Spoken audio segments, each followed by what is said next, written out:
So I've just finished tacking up my charge pipe, cold pipe, and to me, kind of looks like it belongs on a robotic aardvark or just anteater, just. But there was no real other way to get there. Worked out pretty cool, and actually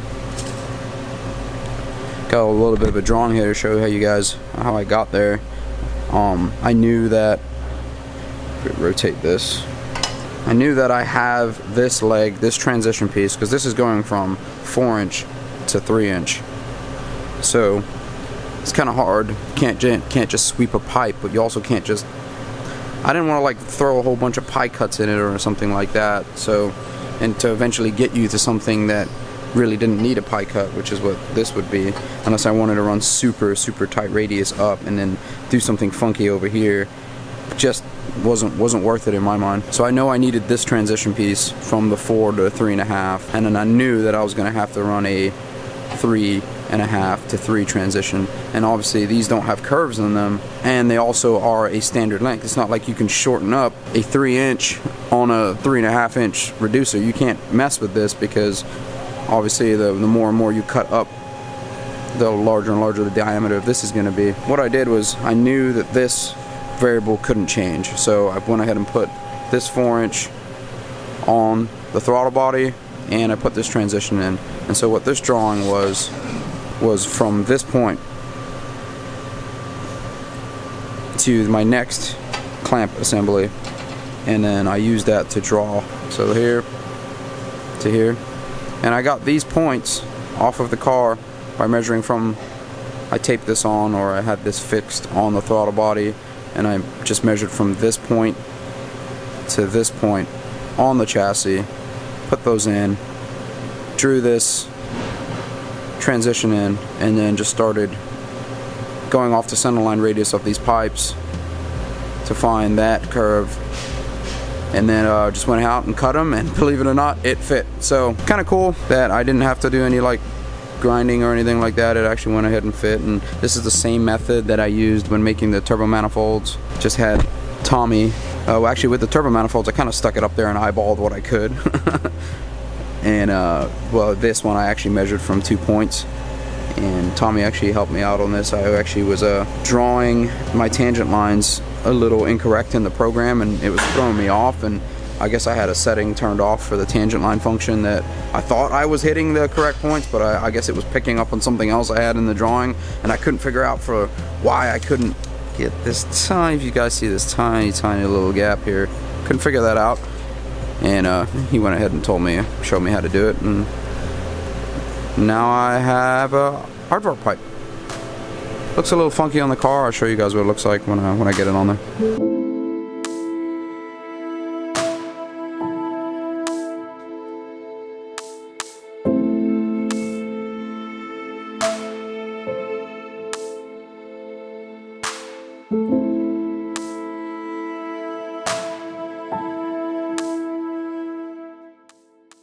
I figured I'll show you guys this now while I got it here.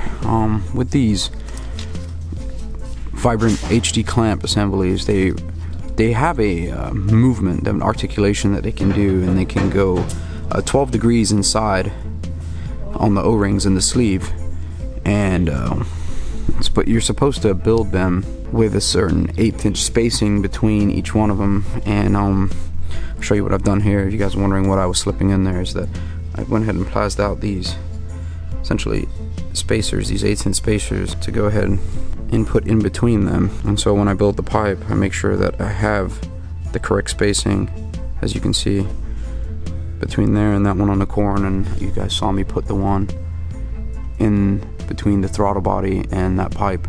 And then what that allows is, once the actual sleeve goes on with the O-ring and the clamp, this pipe will have some movement, so the charge pipe will move a little during boost, and it helps with, you know, not hitting the ends of these and creating a stress on the clamp and there, and keeps the O-rings in its correct placement, allowing you to hold as much pressure as they rate.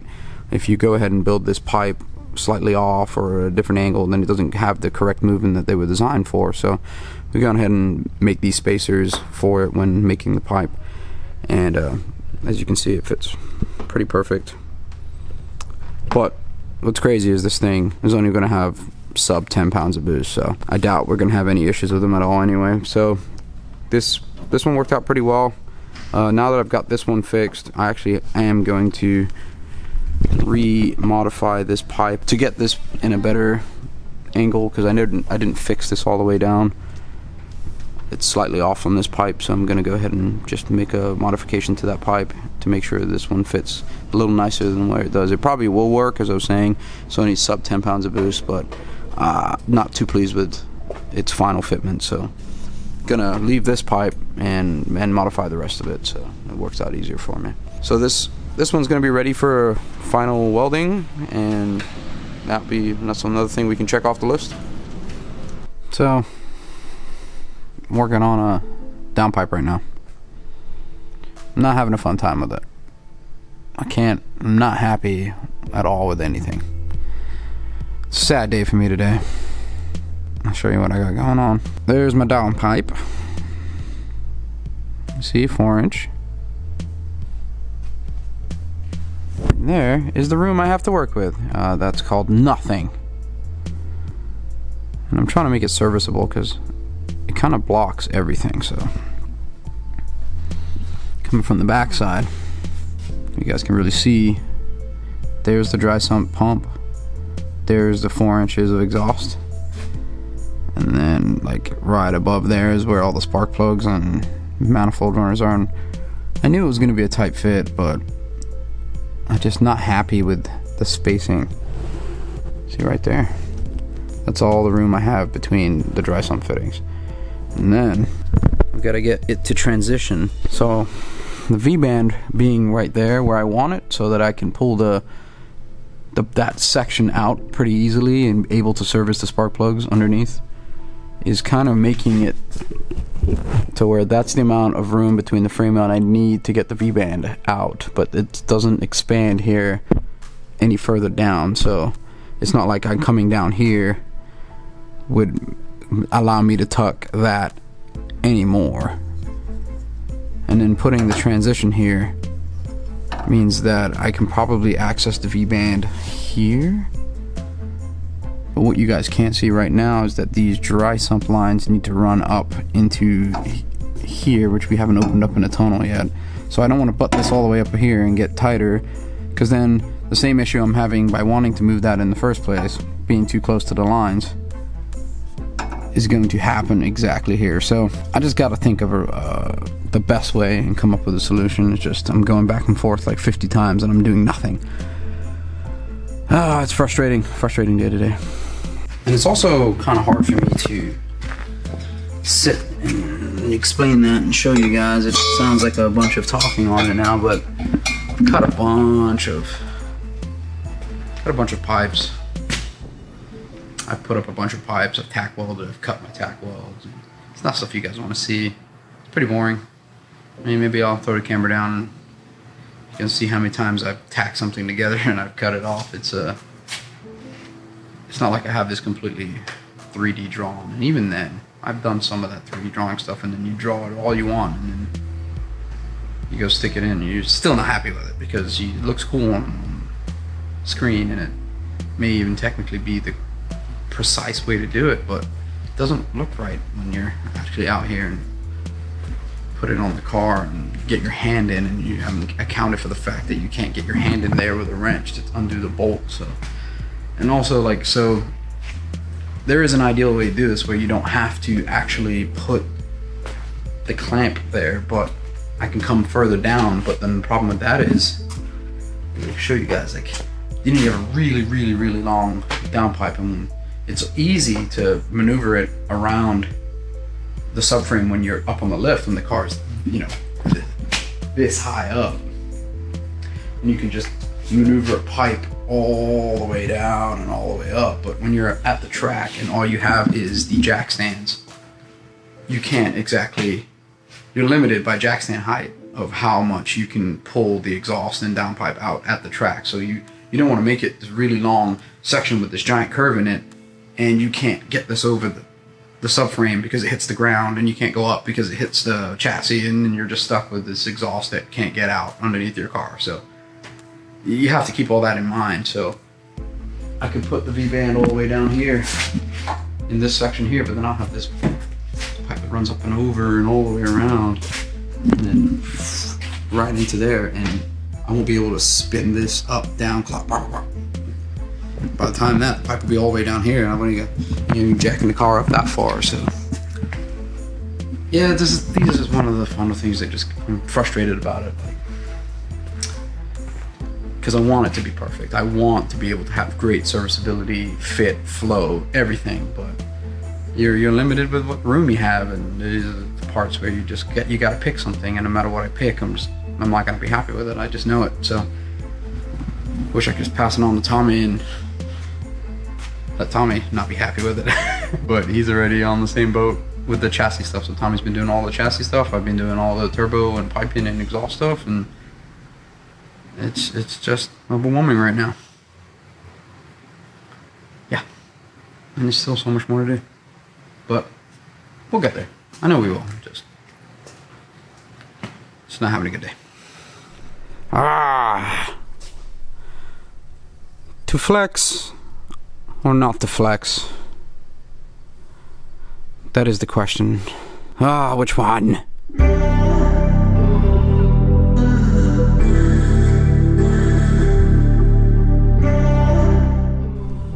Hi, Pan. Hey, you're becoming a regular on this.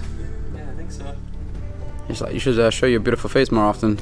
I know. For real, he's team handsome right now, bro. I don't know. Telling you, he's like fucking Owen Wilson and Matt something else. Just one of those Matts. Yeah, those hot ass Matts. There's McConaughey. Matt McConaughey. There we go, boy. Brett, talk about your Lincoln. Talk about your Lincoln. Yeah, that's what Matthew McConaughey does, right? Talk about your 4x4s. Talk about. You gotta talk in a real deep, slow voice. And about how this car is gonna get an alignment. Specimen right here, wearing the salmon pearl shoes, you know, Looks good. in its natural habitat. And this is your car? You wanna talk a little about it? Okay. Hi. It's an S15. What do you? Oh, is that what it is? Let's go look. Let's look gander. Man, what is that? Is it America? Shiduvia. Root beer? Yeah, root beer. I'm standing in front of a damn sensor, probably. Take it out. Hey, what happened to your front bumper? Trashed it. Drifting, I hope. Yes. All right. That's showtime. You know, I used to have a 15 front bumper here somewhere. Mine's fine. Oh. Your performance safety fasteners, aka zip ties, are broken? No, she uses rivets and bolts. Oh. I'm a real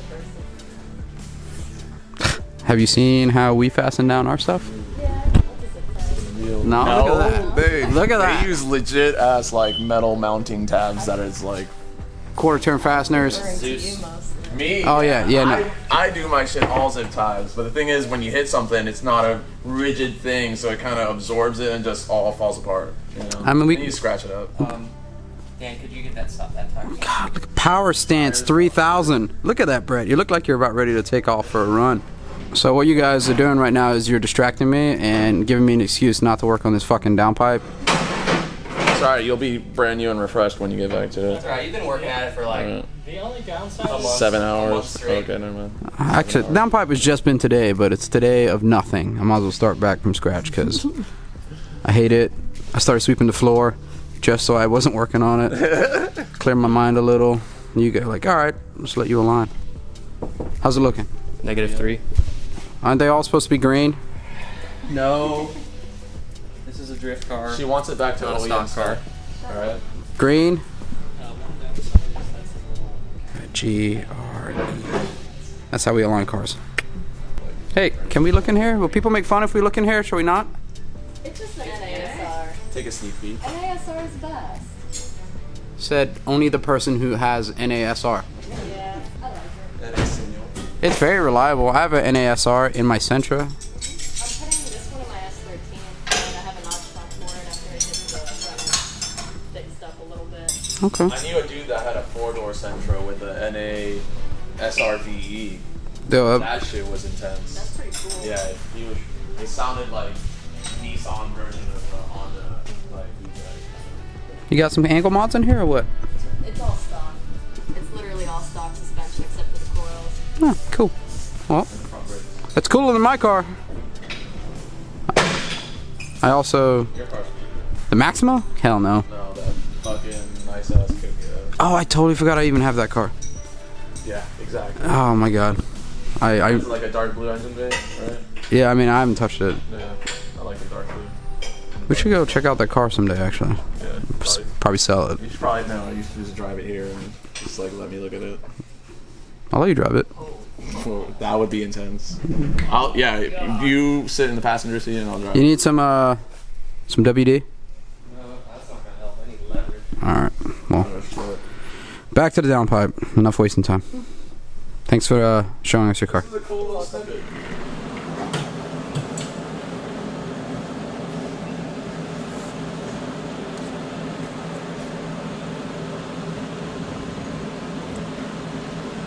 Today is just a button up and try to take some stuff off the list day today. Feeling a little bit better than yesterday in my downpipe situation, even though I just ignored it. Tommy's gonna finish welding up the intercooler piping because his welds are pretty, and that's like the first thing you're gonna see. And so, I'd rather have Tommy do it than me. I'm getting a phone call right now. It's Kevin Lawrence. Hello? Looks like I missed the phone call. Kevin's actually out testing in Willow Springs right before Long Beach round, so it's probably an important call. I'll probably take it, and then we can discuss about what I'm moving on to next, and how I'm just kind of leapfrogging between a few projects to make sure I can get everything in order before I actually fly out for Long Beach, just to make sure everything is here when I get back. So let me call Kevin back.